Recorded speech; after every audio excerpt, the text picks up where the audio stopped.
Just going to do a little preparation first before I start making my petals. I'm just going to take some tin foil.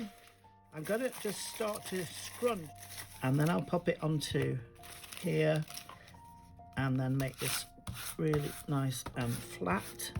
The reason why I scrunch all of this is because now it's got a lot more strength. I'm going to then place this then down onto this side of the veiner, and then place the other one on top, and then making a sandwich. Now the reason why I make these is because I want to be making 3 petals at the same time.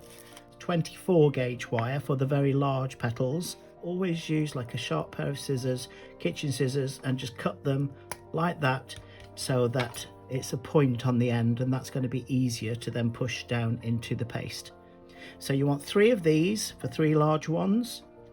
And then for the smaller petals, a 26 gauge wire, cut it exactly the same, but this one is a little bit shorter. Make sure you put a lot of corn flour, take the excess off. I want there to be this extra paste that's going to then go down into this beautiful central vein along the back. So that's where I know that I need to put my grease. The warmer the paste is, the better the results are going to be. I keep on rolling it and then pulling it down into a sausage and then down like that. It's starting to get really, really nice and lovely and soft. So rolling this into a thick kind of carrot, just starting to work away. I would advise you make the first 3 small petals first, and then go on to making the larger petals afterwards.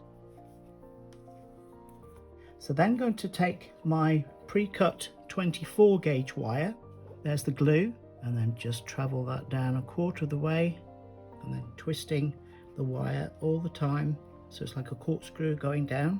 And a little bit of corn flour, not too much, and working with my extra large ball tool. See how nicely the ball tool goes around now, because I did that with my fingers.